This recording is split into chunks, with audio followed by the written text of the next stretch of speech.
freaking first cut. Golly. Well, what's good, everybody? Welcome into the First Cut Mega Preview for this week's Travelers Championship in Cromwell, Connecticut. Your fearless leader, Rick Run Good. He is traveling right now, a much-needed day off, traveling across the country, but we are not taking a day off. Look who I have today.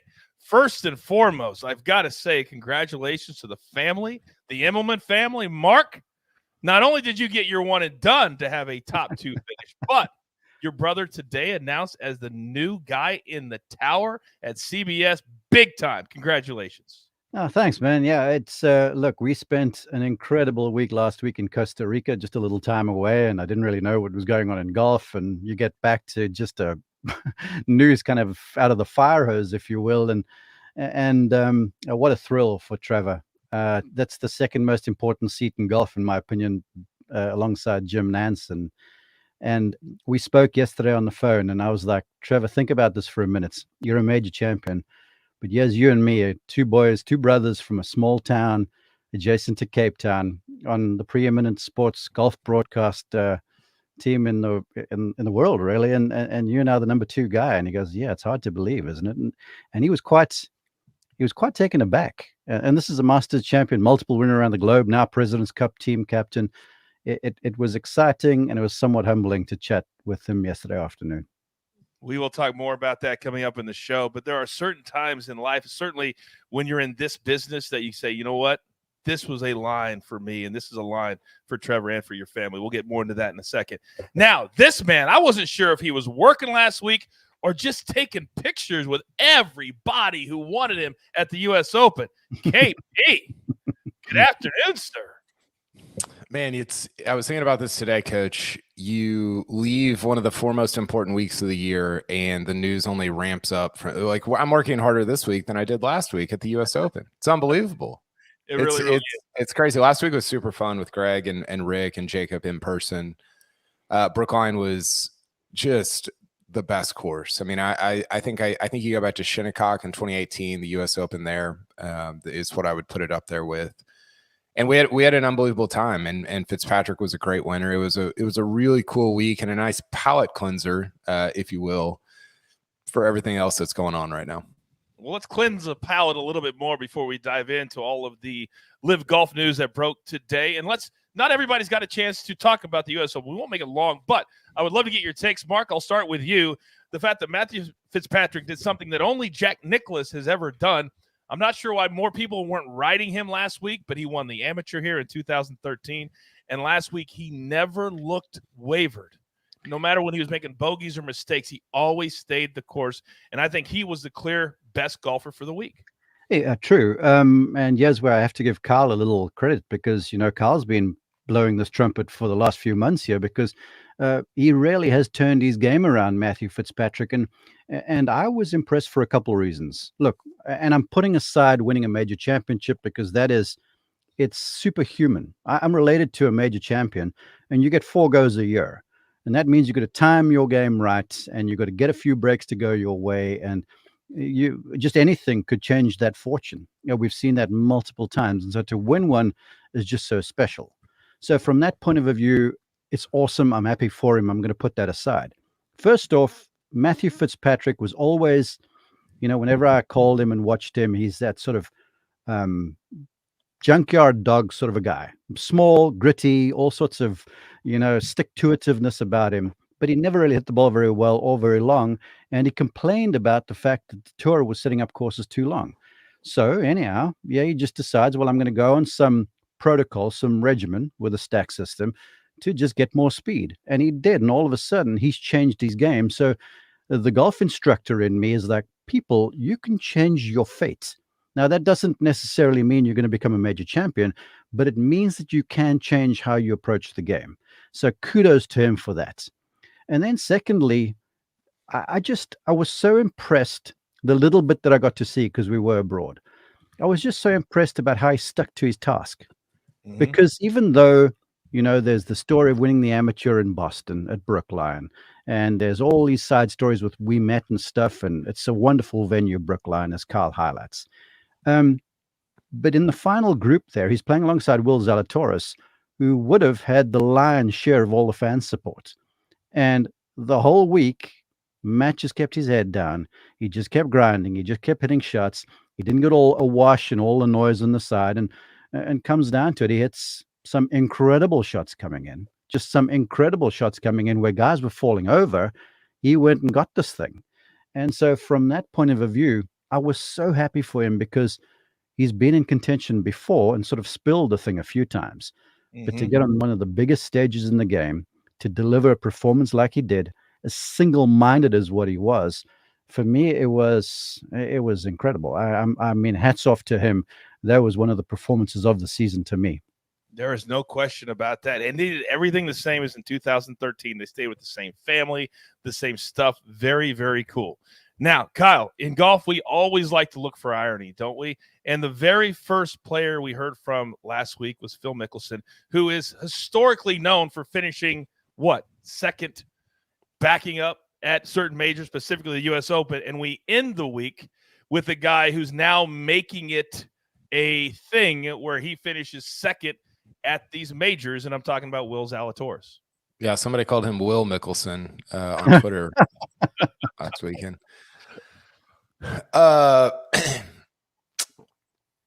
Zalatoris is maybe the best player in the world right now, and golf is weird because he's not won a PGA Tour event or a major championship yet, and yet he's been the best major player so far in 2022. He's 13 under at the three majors. Rory's 11 under.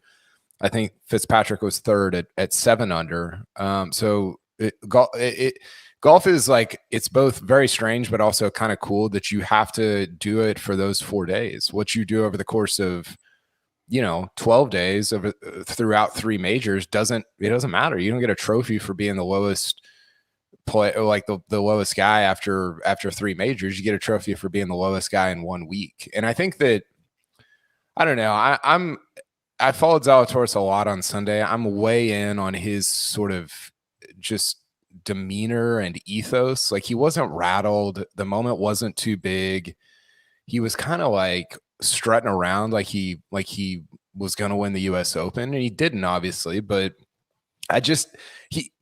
you've seen this, Coach. Like, some guys get in the moment and it's like, this is too much. Like, I can't, like, they just are scared of it. It's innate almost. And Zalatoris has whatever that thing is where he's not scared of it. And that doesn't mean he's going to win a major championship, but he is going to win, and I think win a lot on the PGA Tour and have a really good career, just based on obviously how well he's played, but also seeing him up close and just seeing like what he's kind of made up of in that back nine Sunday major championship cauldron.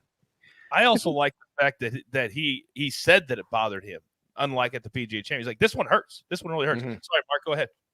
No, I wanted to add to that. I guess the instructor within is coming out a little too often on this podcast where I'm supposed to be opining, but I have to give a nod to Scott Fawcett, who has been a longtime friend of Will Zalatoris. Fawcett, for those who don't know, is the originator of a system called Decade, which is essentially course management. And if you watch Will and you watch him hit it, he hits it like a banshee. I mean, the thing takes off at high speed and goes forever, and it's impressive. And to me, he hits lob shots as good as anyone in the game. I mean, little shots around the greens. He's got wonderful touch and has got that element to it which you need in major championships. So he's got the driver, he's got the touch around the greens. And he obviously strikes his irons well. That goes without saying. But if you watch him hit, it looks aggressive. But if you watch him play, it looks defensive. Like, if you watch him because of Decade and Scott's influence, every ball he hits will always be, unless it's missed, on the wide side of the target. Now, I'm not saying he's hitting to 30 feet, but he's always going to be on the safer side of the target, which is a major championship type discipline. Not a regular PGA Tour event when you got pins 3, 4, 5 from the side. A lot of guys go attacking a bit more, but you couldn't afford to do that at Brookline last week, which is why it was such a good test. So that's, to me, why, even despite sometimes the missteps with a putter and despite the odd wide ball with a driver, because that is the miss if there is one, he's never going to really shoot himself in the foot too bad. And so I must give a nod to Scott and the way he's bred Will in terms of how Will looks at the golf course, makes decisions at the golf course. And then when it comes down to that final 9, guys, Kyle can speak to it. He was there. Guys were falling over in front of them. And when I say falling over, just sort of shooting themselves in the foot, if you will, where Zalatoris kept putting the ball in the right place, and bar that bogey on 15, it could have been a different animal right away. So I think he's going to be around in the major championships if he stays injury free for a long, long time. Coach, I had this question posed to me today. I want your answer on it. This was somebody was texting me about this. More majors from here on out, Zalatoris or Scheffler? Wow, that's a really, really good question. I'm going to say, this is just my gut, I'm going to say Scheffler, just because we're starting to see a trend. I know it's very, very early, but a lot of finishes really, really close. So I think they'll both win a few, but I think Scheffler will get to at least 5 or 6. I believe that. Zalatoris, I'm not so sure. So I'm going to say Scheffler. What would you say, Mark? May I add? Look, I think Scotty is an underrated ball striker. He really is. He drives it long, and he's pretty reliable with his irons. But what he has is a wonderful penchant for salvaging a par. And if you watch him at the US Open, it was the same thing. He's just got that about him, and every great major championship, and Nick Price, all major championship winners have told me this, you're going to have a patch of golf where you've got to survive a bit. And you might not hit it so well, but you've got to sort of just grit and grind and kind of put together pars. And we saw that at the Masters. Scotty did it over the final 9 holes. We saw him again this last week where he did that. And so I would say if there was an edge, I would go to Scheffler right now, just because of his ability to scramble. His scrambling ability is bar none. Well, you're spot on. And we saw that Saturday when he went through that stretch where he was 5 or 6 over and it looked like he was falling out of contention. He made that putt on 18 and gave it the fist pump when he shot like a 39 on the back. And that showed me all I needed to show. Or let's see.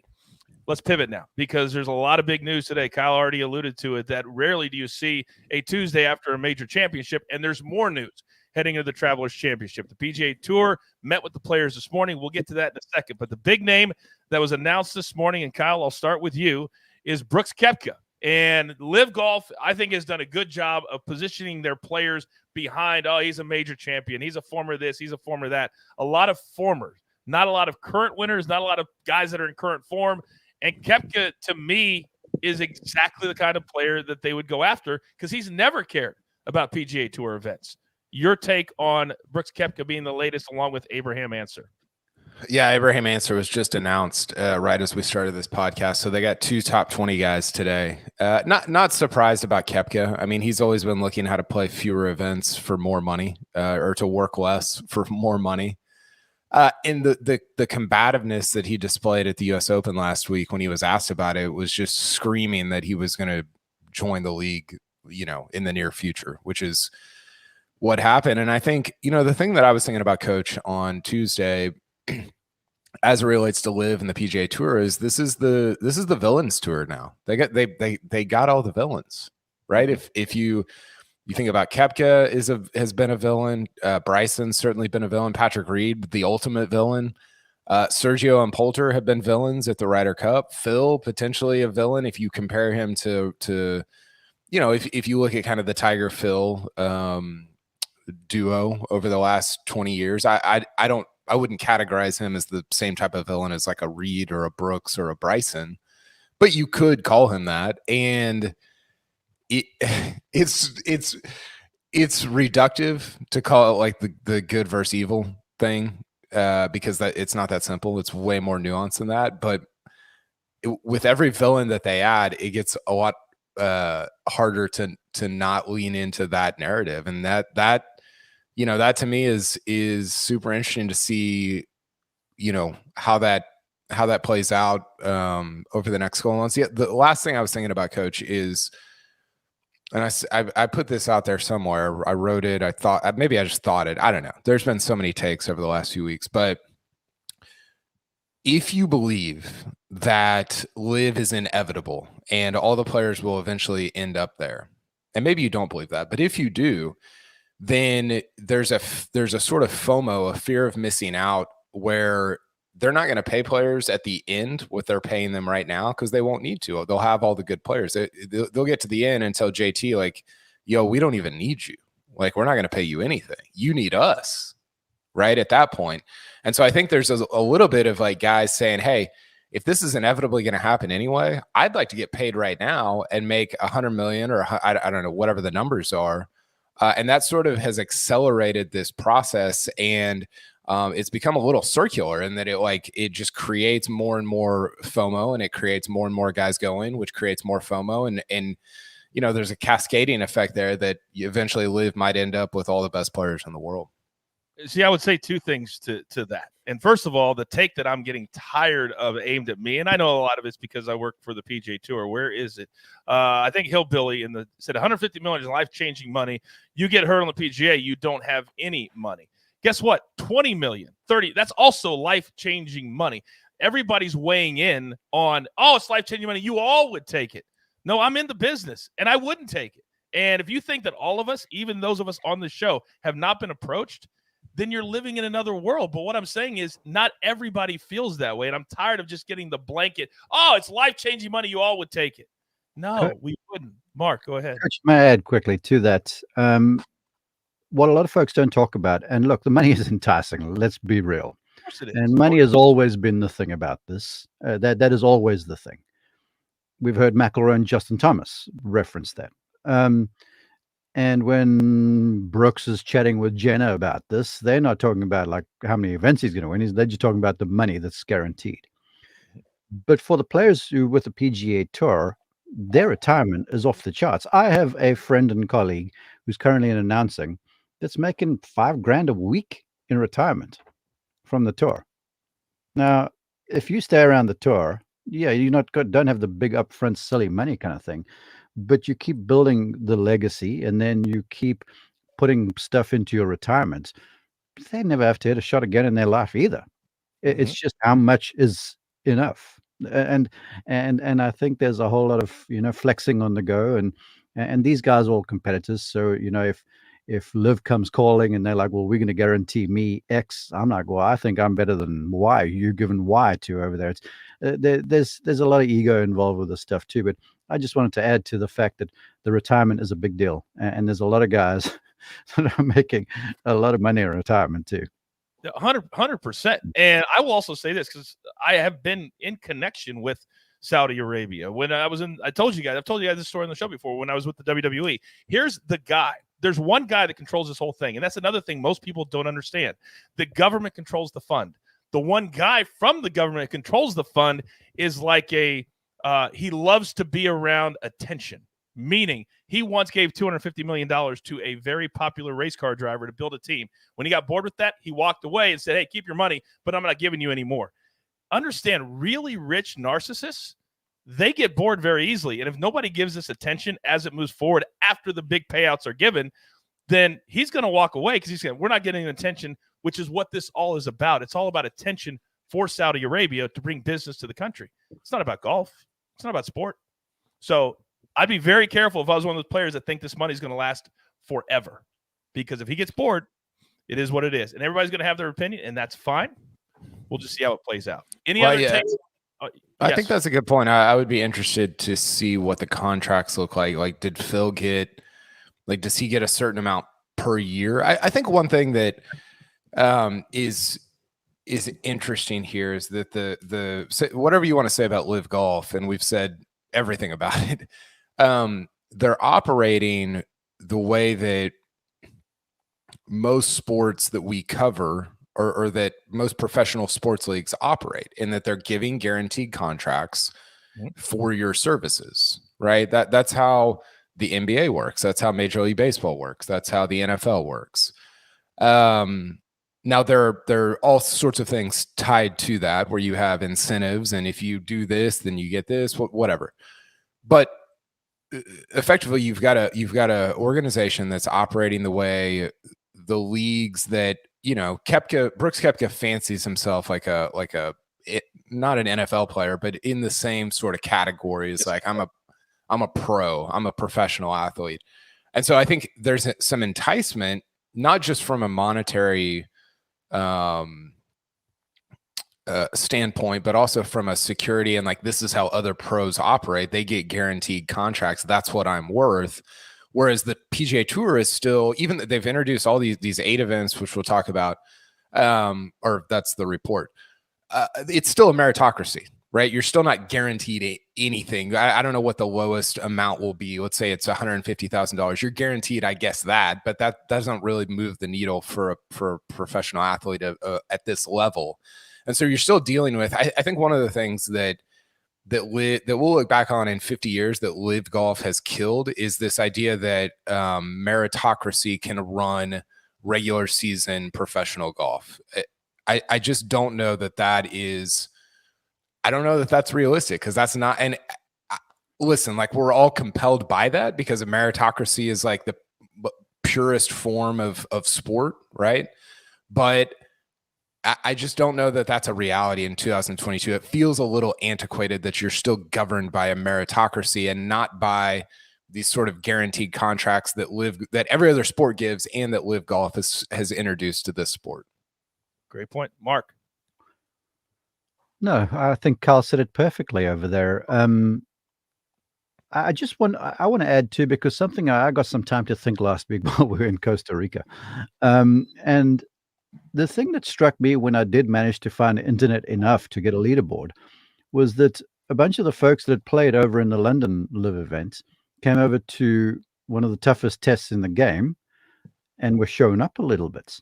And it starts to get me to wondering, because like, I'm a football player with a guaranteed contract. Now, that's that's comparing apples and oranges to me, because the incidence of injury in the NFL is infinitely greater than the PGA Tour, and even Major League Baseball and basketball, certainly. So guarantees there are true. Now, should we guarantee money for PGA Tour players? I don't know. If I was a player, I certainly would like it, but everyone knows going in that this is you earn your way kind of thing. But the thing that struck me about the guys that came over from the LIV event was none of them played really well. Because there is that, I don't want to use the term fat cat, but there's sort of that mentality when you got a back pocket that's loaded with a bunch of money and you don't really need to work out and you don't need to go and practice. And you're like, oh, shucks, I'm going to go play in Portland in a few weeks' time and I'm going to make at least X. Like, why even? And so the level of competition to me might not go down, but it certainly becomes kind of saturated a little bit, where everyone's like, well, 54 holes, shotgun, let's go. We got our money guaranteed. If you win, fantastic. If not, well, on to next. And it's just like checking the stuff off. And that's where, from a lover of golf, golf has done so much for me and my family. From a lover of golf sort of standpoint, I hate the way it has the potential to really dilute, and not just this is not the fan base, just the essence of the game, if you will, and teeing it up with having to make a 5-footer on Friday afternoon to make a cut, for argument's sakes. That to me is part of what we are a part of. I think that's the biggest point that I was going to make, Mark, is that all these people that come out and say, oh, they compare like what Kyle just did. Oh, NFL players at Major League. But guess what those players have to do?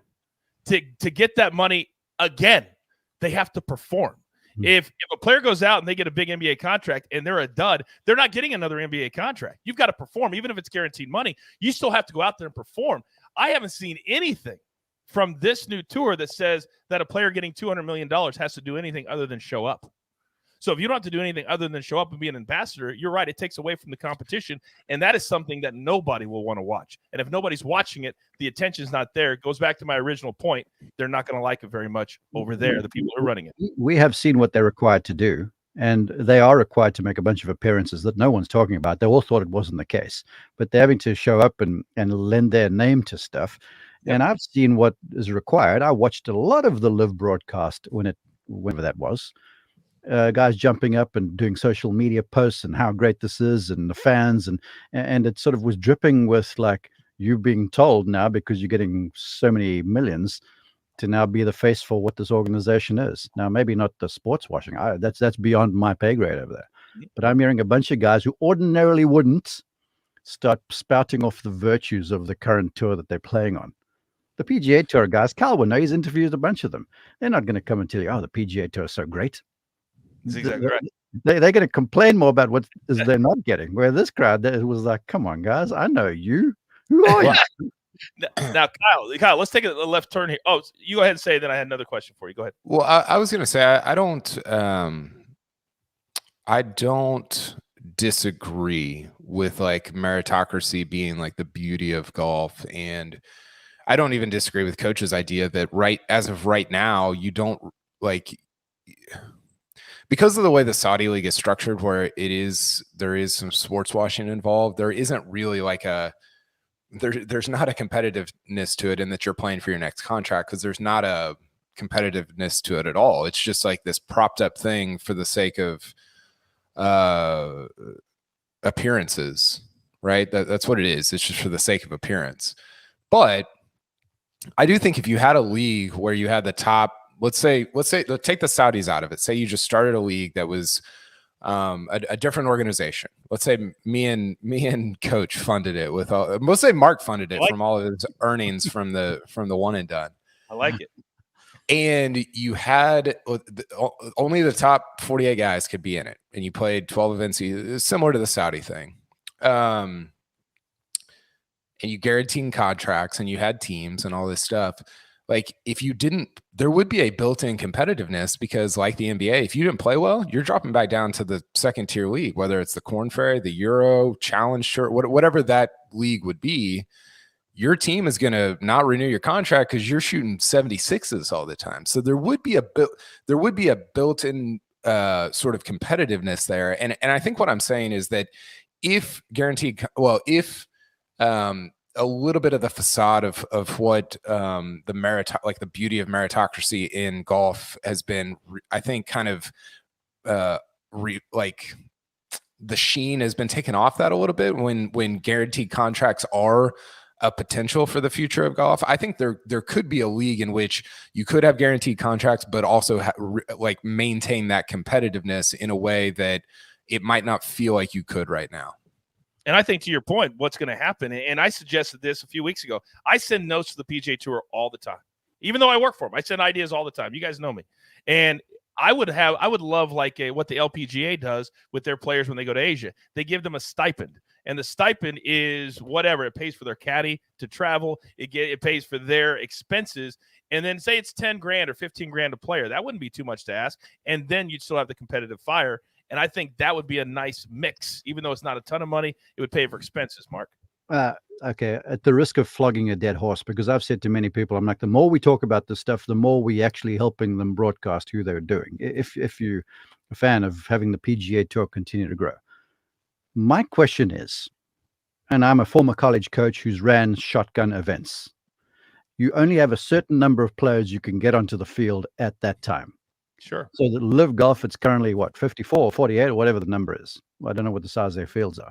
So there's a maximum. So my question is, if they continue to pick off these big players and give them guaranteed contracts, those guys aren't going to come and sub someone in. That means someone's getting kicked out.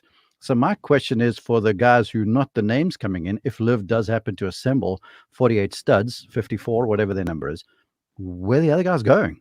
It's a very good point. And how do you earn your way back on, and how do you earn your way back off? I mean, like if I'm DJ, my set, now I'm going to play on this thing for however long they tend to run. Yeah. So two things. One, they're going back to the Asian tour, right? That's their sort of feeder and exit ramp right now. I don't know how you earn your way back on or off. Like that is ambiguous, and I think it's part of the reason you see lesser guys. Henny Duplessis, poor guy, I keep picking on him, but Duplessis. There we go. My butchered any American guy's gonna have it right. See, that's why you see guys like him jump at the chance to earn $2 million, which he did right away, because again, if it's inevitable that all the good players are going to go over there, Henny ain't going to be on the tour, or he's not going to be part of the LIV Golf thing. So I actually don't really blame those guys as much for kind of their complicitness in all of this. The other thing, and I'm writing about this today, a column for CBSSports.com, as exhausting as this has been, and it has been exhausting, it's tiring, it's a lot of it is silly, the logos, the names, there's just a lot of ridiculousness. there's also a sort of drama that's been kind of fun to follow. And this gets at like why the NBA is fun and why the NFL is fun, because you've got players moving around and rumor. I mean, the number of rumors I heard last week at Brookline was off the charts. It was unbelievable how many different things were being said about different guys and about what's going to happen in the future, what's going to happen to the Euro Tour, what's going to happen, just anything you could dream of. It was said at Brookline during the US Open by players, by agent, everybody's talking about it. And there is a sort of drama that's compelling to all of this. And I don't really enjoy the genesis of that drama, which is this Saudi league that is not really trying to be a business, not really trying to be like a real competitive organization. But I do think that they have kind of inadvertently tapped into something, which is like, man, having teams and moving players around. What if there was a team? I imagine this scenario today, Coach, and I want to get your take on this. What if there was a team that they signed Will Zalatoris out of Wake Forest and kind of stashed him away, and then he plays great at the major championships? They're like, we got to pull him up to our to the big, whatever the league, the main team league is. And then what if that team, let's say it's team Titleist, and they traded Zalatoris for like the #1 pick in next year's draft, where you can draft players coming out of college?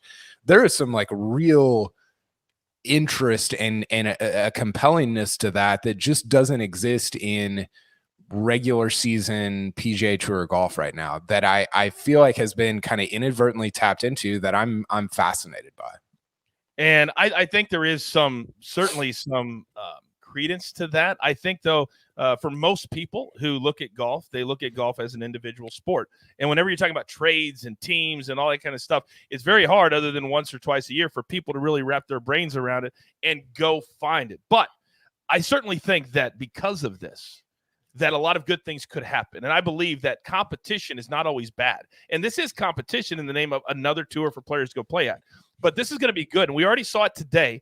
PGA Tour met with the players this morning, and they announced that starting next year, the whole tour is going to change. And Kyle, you had a great post on this, and I would love for you to tell the people, because I don't want to make a mistake on exactly what the PGA Tour plans on doing starting next year to kind of counteract that and give the top players a chance to play for guaranteed money, and it's substantial money as well. Yeah, it sounds like, and this was a Golf Digest report, and this is so I'll just give the facts of it. This is on golfdigest.com. They talked about how there's going to be 8 events interspersed throughout the year with $20 million purses in each. And I thought that was really interesting, because those $20 million purses are bigger, and I don't know if the players is included or not included in that. It's the top 50 players in the previous year's FedEx Cup that will be exempt for those 8 events. And again, I presume that's not the players, because the players is going to have a full field. So it seems like the players is separate from that. So if the players is separate, that's 9 events, Coach, that each have a bigger purse than any of the major championships. And I think what's interesting about that is that's sort of how other sports function, right? You make your money in the regular season, you sign these regular season contracts, and you make that money whether you make it to whether you get to the playoffs or the postseason or not. And if you look at golf's 4 major championships as the postseason or the playoffs or whatever, then those purses being smaller is sort of how other sports function. You don't make as much money playing in the NBA playoffs as you do playing, making 45 mil in the regular season. Yes. And I think that is, I think that's super interesting. And I don't know, is it a good move? I don't know, because it feels like the WGC is reincarnated, and I don't know that the WGCs were ever really compelling or exciting. So I don't know. It remains to be seen whether those tournaments will work out or be interesting. It feels like they won't be, maybe, but I don't know. I'm interested to hear Mark's take. I'm with you. I guess as folks who live in the United States, we shouldn't be myopic about this, because a part of the Golf Digest article that I read too, if I'm understanding it correctly, that this strategic alliance between the DP World Tour, the European Tour, and the PGA Tour, they're going to work on building on that some more. So my hope is, because I mean, look, I'm all for fun events where you can see the best players roll around, like major championships. If you can take some of these to the rest of the world, and some of these 8 events are dotted around Europe and maybe South Africa, I don't know, then all of a sudden you really are growing the game. And for a young kid who grew up in South Africa who didn't have television of golf, PGA Tour golf, to get to see your heroes one time, that could change some kid's life. You're looking at one over here. So if these events go abroad, I think it could be sensational. And the money is enough to entice these players to go abroad because, again, like I've always been saying about these live events, you got to give these guys a lot of money to turn their heads to go and play golf close to Thanksgiving in some remote part of the world. Otherwise, they're going to say, no, I got enough. So that's the thing, too, with like a Brooks going now. Brooks, he's like just going for the guarantee. So I think the events are fun. I hope they build this alliance and they take them abroad, because then you truly are doing something for the game, the growth of it. I think it's unlike our whatever their colleagues over in the Live League. They're like, we're growing the game. Like, how on earth are you growing the game with what you're doing right now? I think one difficult part to swallow if you're a JT or a Morikawa or whatever is like you're saying, okay, wait a second. You're adding events, so I have to play more events, and the money's not guaranteed, right? I mean, it's not a cut, but it's not. You don't have a contract, and so you're playing more for, again, potentially less than players that are signing with LIV, and I just don't. I think at the heart of all this is the PGA Tour's non-exempt. What's their tax status? The 501c3. Yeah. They can't have contracts. They can't guarantee players money because it goes against that sort of tax exemption status. And I think they needed to get rid of that yesterday. Like, that's just my opinion of how all of this is going to function going into the future. You can find ways to still give money back to charity. Like, that's not, I don't think a huge issue, but it's almost like they're operating from like this antiquated position from like the 70s or 80s. And it's like, I guess it could work, but I don't know if you're putting yourself in the best position for it to work. Well, to that, sorry, Coach, the tour, from what I read in this report, I've not talked to any executives, are going to do away with the wraparound season thing. Yeah. So it's going to be a calendar year-long competition, which is better for me too, because it spreads out the competition for all the players over the year, where currently it was called the super season. I mean, remember, we had like 6 majors in the space of about 4 months at one stage there. And it was an overload. So now you got events throughout the year, counting towards the one money list or whatever you're going to call the thing, the FedEx Cup points list, whatever it might be. And so the whole thing's spread out a little bit more. So it to me, I feel like it has a chance of working just because it's a year-long competition now, and not like from September through August kind of deal. I just feel like they're making the whole thing too big, right? Like, we already have, how many events do we have, Coach? Like 44? Well, 45 weeks, but that's completely going to change, because the fall is going to look completely different now, and at least 4 or 5 of these are going to be in the fall, which, as we know, going up against the behemoth that is the NFL is not a good situation unless you do what Mark said and you move these events to other parts of the world. And then if you go to Australia in September, you want to get Kyle Porter on board, go to Royal Melbourne. Start to go to these. There you go. And that's what they're going to do. And then you're showing the fans over here all these great places, and you're showing the kids and the golfers over there. Because look, it's one thing to watch golf on TV. It's another thing to experience golf, not to watch golf. Because I always say to folks, if you want to watch golf, don't go to an event. But if you want to experience it and live it, I mean, I get goosebumps right now. If you want to be there when Will Zalatoris hits a tee shot, if you want to be there when Rory hits a 7-iron on the 16th hole in Canada, I was there, man. I was moved by the experience, and I've seen all sorts of golf, right? Yes, you have. That's when you start to really grow the game, because kids are not like, man, I want to be like that guy over there. And so that's why if this thing goes abroad, I feel like it can really gain traction. I think they're trying to be too many things to too many people. And if you are all of a sudden introducing these 8 events, and I don't know what they're going to be or where they're going to be, but it creates a scenario where if Justin Thomas has to pick between playing a $20 million event and playing the Valspar Championship, or he's been playing over the last several years, he's picking the $20 million event. So you're almost like there's some cannibalism there. And maybe they listen, like, we don't know how this is all going to work out. Maybe they make the like already existing events the $20 million events. I don't. Yeah, sorry, Kyle. That's the thing, because remember on the DP World Tour, they've got the Rolex Series, which are just current events that were dotted into this Rolex Series. And then you have the finale, the DP World Tour Championship at the end. So I have a sense these may be current events that they look at Jackson, Mississippi, and they go, yeah, you're one of those. And they look at different spots around the country interspersed. I mean, I'm hopeful. I think that the sky's the limit here. Real quick, Coach, here's what I would do. This is just my half-baked, not even half-baked, like quarter-baked idea. Shrink the schedule. Don't make it bigger. Shrink it. Make it 15 events or 12 events or whatever. Make those huge money. Make them teams.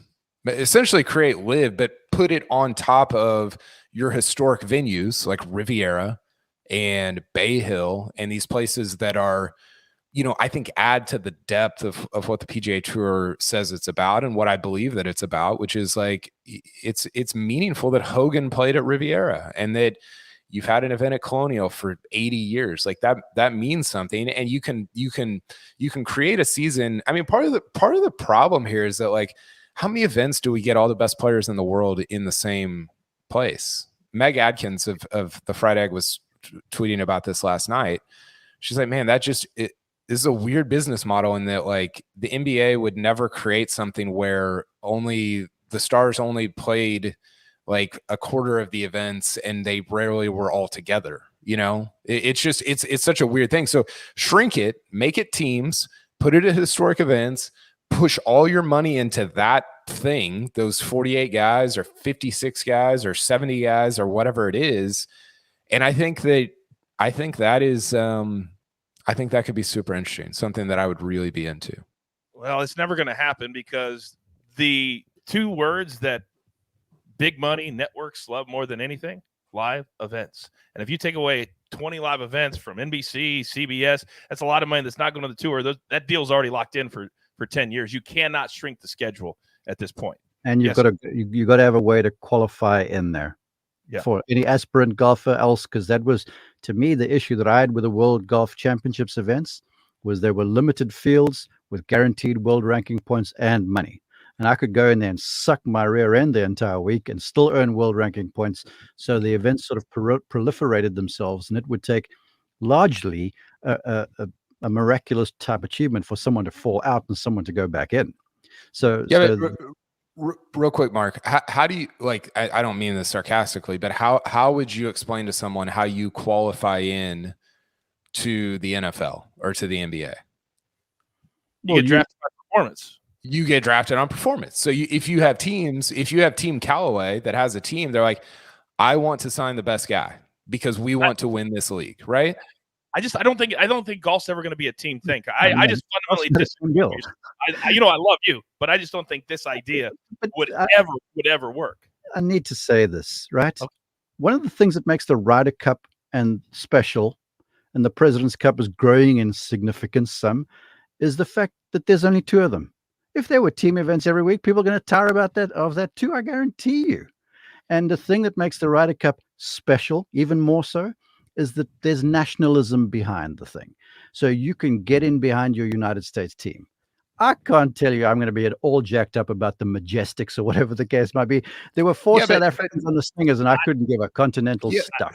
But listen, think about it. I don't disagree with you right now. It sounds silly right now, but think about F1. F1 has a team event and an individual event every week. They have a team portion and an individual portion.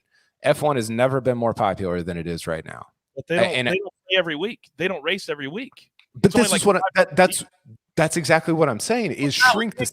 But we can't go backwards, Kyle. TV contracts are way too big to go back. Yeah. Well, then you don't have a chance. They don't have a chance. What do you mean they don't? You think the PGA Tour is going to die because of this? I think it could. Yeah. Oh my God. We fundamentally completely disagree. completely, and that's fine. That's why the discussion is what it is. Go ahead, Jacob. Can I throw more fuel on this fire? Thoughts on creating like a separate tiered league to where the PGA Tour, as we think of it now, with events in maybe your smaller markets like Jackson, Mississippi, just to throw them under the bus, as more of the Corn Ferry Tour, and then having your, hate to call it the Premier League, right? But I mean, that's there's what they're tier doing. of it. But you would never see a Rory McIlroy, for instance, at a lower tier event, and then that would give broadcasters the opportunity to air that second tier league. The networks would never go for that. They at least have the opportunity now for every event, the opportunity to have the stars. You're never going to get a network to say, yeah, I'll go pay big money for that. It's just not going to happen, guys. It's just not. Well, something needs to happen. Because, I mean, what is it? Again, I think you guys are getting wrapped up in this is happening right now. Once all of these get over, and I think. But what is the end of that? What is the end of that? Where does it end? Once it gets going, and all the players have made their decision, because you're not going to see players, I don't think, 3 or 4 months down the road. Because to your point, Kyle, the money's going to run out. They're not just throwing $500 billion at this thing. And so right now they're responding to it. Today, that's a response. People say it's just because of LIV. Of course it is. But this is how organizations and places make changes. They're forced to recognize maybe something they need to do. And that's what the PGA Tour is doing. But you can't go down to 20 events. That ship has left. There's too much money now with networks and covering it. Live events are everything for sponsors. Sponsors want live events because of fast forwarding on your DVR. Just the studies have shown that. They just do. So, but we'll have to wait and see, and we'll discuss it here on the show. But I think to Kyle's point, this is causing places to make changes, and that is always a good thing. We've got a lot more to get to because we just spent 45 minutes on LIV Golf, and that we have something to look forward to this week, and that's called the Travelers Championship. They have an incredible field this week. But before we get to our best bets and our one and done, we need to hear a little break from one of our partners. And we are back. All right, now we've got our best bets. We have our top 10s. We have our sleepers, all that good stuff. So our good friend Jacob, the jeweler. Let's start with Mark. You want to start with your picks for the week, sir? Who do you like? Well, I'd love to see. There we are. Thank you. I was having a bit of a senior moment. Look, sleepers, I put down 2 there because I didn't really know what the odds on folks were. So looking at the odds right now, I think as a sleeper, I think Brian Harman is the way to go. But look, I cannot avert my eyes from Davis Riley. I'd watched him on television, and then preparing for the final round at the Memorial earlier this season, I went on the range and just watched him. And I watched him hit, and I spoke with Lance Bennett, his caddy, and spoke a little bit with Davis. And the guy is 25 years old, and he sounds like he's 45, just the way he talks about his game. And man, when he hits it, I was borderline blown away. And so I was like, my goodness, I'd heard this kid was good. And when I watched him hit it, it just comes so easy. It's like the boy fell out of heaven with a golf club in his hand. Oh, yes. And I was like, oh, goodness gracious. So I didn't know what the odds were, but I'm all on Davis Riley. But looking at the odds, I think as a sleeper, Brian Harman this week, he's been playing well. It's not a bad call at all. Well, I like Brian Harman a lot too. So I'm going to quickly, and then I'll get Kyle's response to this and who he likes. Denny McCarthy's been playing great. We saw him all over the coverage last week at the U.S. Open. He's putting phenomenally well. I love his number at plus 5,000 if you want to throw him in the top 20 or top 10, something like that. Jason Day played well here a year ago, and Patrick Cantlay shot 60 on this course when he was an amateur. And he's one of those players that just pops up and wins and then kind of goes about his business, pops up and wins again. So I know he hasn't been in great recent form, but I like him this week, and Mark is on him for a top 10. Kyle, your thoughts? Well, these are my picks, not Rick's in the middle here. Oh, okay. Okay, great. Yes. Rick is Lazy Rick, who has hosted like the last 700 events in a row, is taking a day off. How dare he? Brendan Steele has been great from tee to green over his last 20 rounds. He's up there. He's been better than JT actually from tee to green, with his ball striking, not from tee to green, which is crazy. There we go. Kyle, not Rick. Rory is just playing unbelievable golf. I mean, it's easy to pile on when he gets close to majors but doesn't win them, but he's playing at a clip that is, I talked to him a little bit at the U.S. Open, and he was talking about how much confidence he has, even compared to like 2019 when he won the Players and when he won the Canadian Open, when he shot 61 in the final round. He told me he feels so much more freed up even at major championships, even though, again, the results don't reflect that, but the numbers do. I mean, you look at his numbers over his last 20, 50 rounds, he's been unbelievable. And then I'm with you on Cantlay. It would be, he just maybe like, Coach, maybe Patrick Cantlay is not a major championship golfer. It seems like he should be. His skill set screams that he should be. Yeah. But maybe he's just a PGA Tour easier setup type golfer. Like maybe that's just what it is. So I like him to win at a place where he's had a ton of success.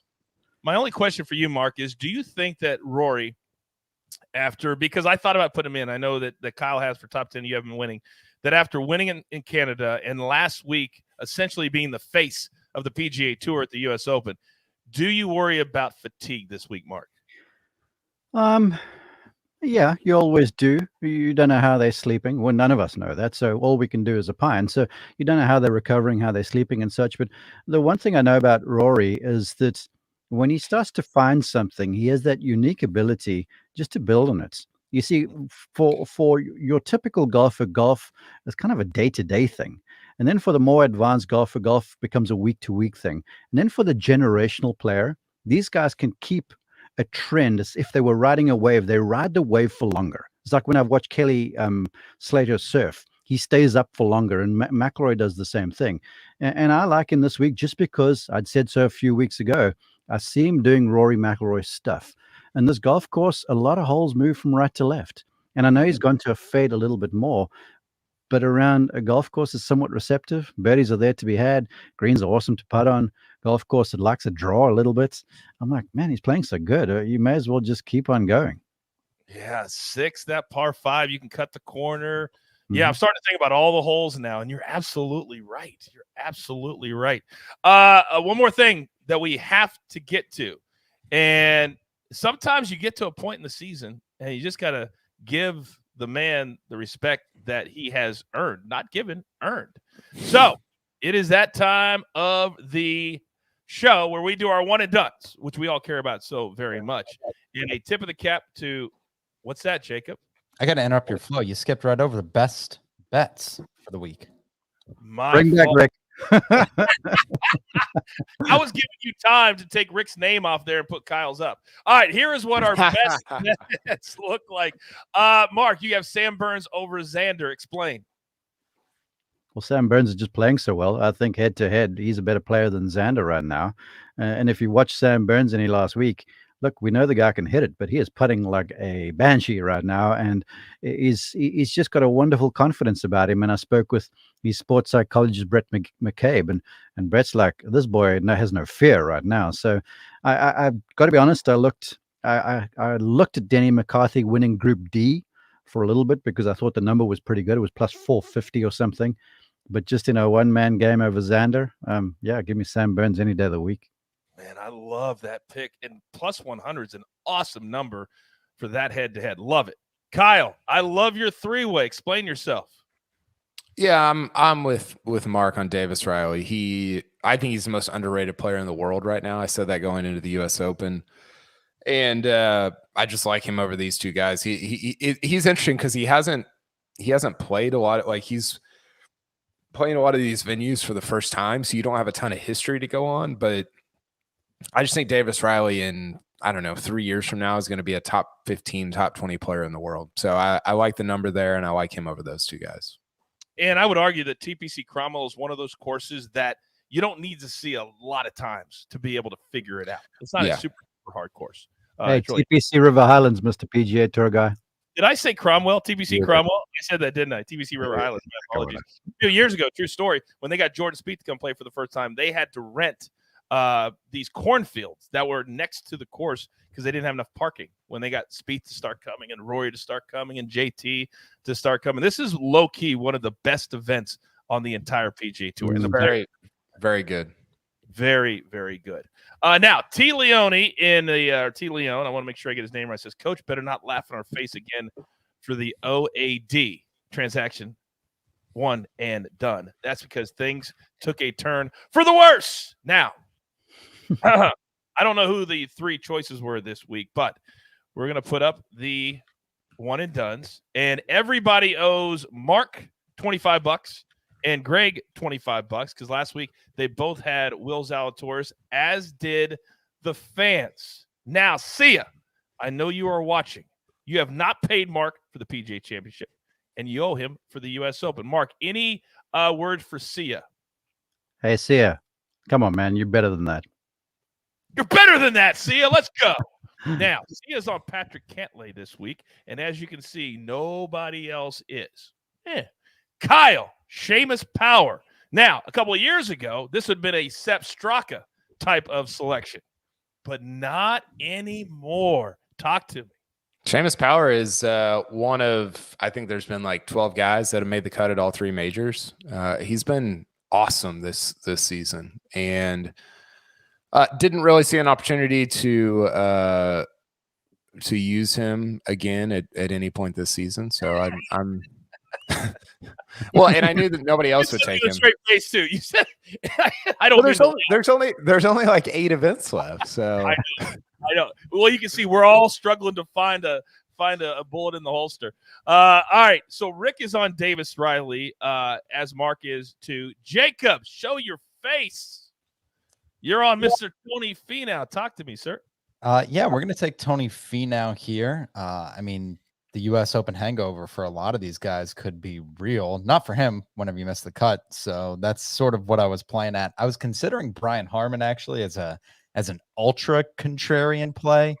I didn't have the badge that got me inside the ropes on the course itself, but I did watch Brian Harman roll in just a bunch of putts on the putting green after shooting a 68 on Thursday. So, he's out there grinding. He's about the same stature as me. So it always gives me hope to see Harman play.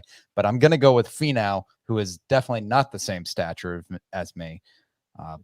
Let's try. I would love to see you two standing next to each other, though. I would love to see that. That would be intriguing. And I will say, Kyle on Seamus Power in the media center, he did say very loudly that Seamus Power is probably the best Irish golfer out there right now. And I thought we might have needed a police escort to get off the property. Because I was kidding. Oh, that just made my day. Hey, Mark, did you have any FOMO watching Jacob and Kyle and Rick be all buddy at the U.S. Open, and you and I were nowhere to be found?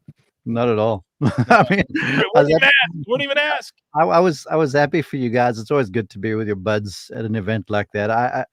It's the working is fun, but it's the after hours stuff that's fun when you get to sit and reminisce and just hang out. And I mean, I still think back to COVID time when Kyle and I were at the Masters, sort of catching up in hallways and stuff, and just sort of buddies. So from that point of view, I'm happy for them. They did. But I was loving my week off. I really was. I love the pictures of you in the jungles of Costa Rica. That was awesome to follow you on the IG, as the kids like to call them. Yeah. All right. Greg is on Denny McCarthy. Love that pick this week. And you, the fans. I got to give you credit. You had Will Zalatoris just like Mark did. But alas, even with that big number, you could not get past me. So this is as close as I'm going to let you get, which is $113,000. Because this week is Keegan Bradley's favorite regular event on the PGA Tour. He's from the Northeast. He loves it. You saw how much he loved it at the U.S. Open. He's going to be ready to go this week. I have him in the top 20, and I love Keegan Bradley this week to get it going. This thing's not over yet, even though, Mark, you're up by $4 million. But we still have one major left and all the FedEx Cup playoffs. So we still have a chance. But I got to give you respect and a tip of the cap. Your selection this week is Davis Riley. Yeah, and I've still you talked about folks hurting for bullets in the holster. I'm still sitting with Rahm and Rory. Damn it. And Davis, I think, is a really handsome pick this week. I was with Jacob. I mean, there's the regulars at TPC River Highlands. You look at Bubba Watson, Paul Casey, but he's not in the field. I thought Harman has played very well around here before. Russell Henley has played here. If folks are running out of names. But just the way Davis is playing right now, and he's young and he's fresh, and there's with the youngsters, there's always that, we can become sort of grizzled and kind of grumpy when we age, But I watched Davis Riley, and he's just loving the fact he's playing on the tour. He's making money every week. He's contending. I think he just keeps kicking the ball forward, and I wouldn't be at all surprised if he just continues to play this week. Yeah, I wouldn't be surprised either. This is a place where great things happen. I want to close the show posing a question to the two of you. What's the greatest of these three accomplishments at TPC River Highlands? What is the greatest in your mind? Number one. 58. What's that? Furyk's 58. That was going to be one of my choices, 58. Right. Or Kevin Streelman, 7 straight birdies to finish his final round to win. Or Spieth out of the bunker, holding it out in a sudden death playoff to beat Daniel Berger. What was the best? You said Furyk 58? Not even a contest. Oh. Okay. I think it's obviously Spieth. No. It's the 58. I think is the most impressive. I think the most exciting was, and I remember this is like one of the 7 weeks I've had off, or weekends I've had off over the last 10 years. But when Spieth holed out to beat Berger, that was pretty incredible. That was the week before he won the Open, right? No, it was 2017. It was right before he won, or it was like 2 weeks before he won the Open. Yeah. It was his last event before he went to the Open. And I was actually there. People exaggerate all the time, but literally the ground was shaking. I've never felt that before. It was shaking. It was the most incredible thing I've ever seen. And that's the cool thing about that final hole. Well, that stretch of 15 is that unreal short par 4. 16 is a good par 3. 17 is kind of difficult. And then 18, you play into this amphitheater behind there. And the place is jam-packed. And like last year when we went that 8-hole playoff between Kramer Hickok and Harris English, the folks were electric. And it wasn't even full fans last year. All the fans are back. And I can imagine, look, I was there when Jordan holed out that bunker shot. It measured on the Richter scale. It truly did. But what I want to highlight, and to your question, the bunker shot was incredible. But what people forget was Spieth hit a snapper off a tee into the trees in front of him. He had like 240 yards to the green, sort of squibbed it into the bunker there, and then holes out. And I just remember Daniel Berger, I looked at him, he was like, oh, geez, are you serious again? And it was pretty cool. The playoff last year was kind of low-key awesome, too. It was awesome. Weird and like kind of goofy, and nobody could make a birdie. But for me, it was one of the most like fun, kind of weird little moments of the entire PGA Tour season. There was like 4 or 5 holes in that playoff that they had a chance to win, like a legit chance to win, and they couldn't make anything.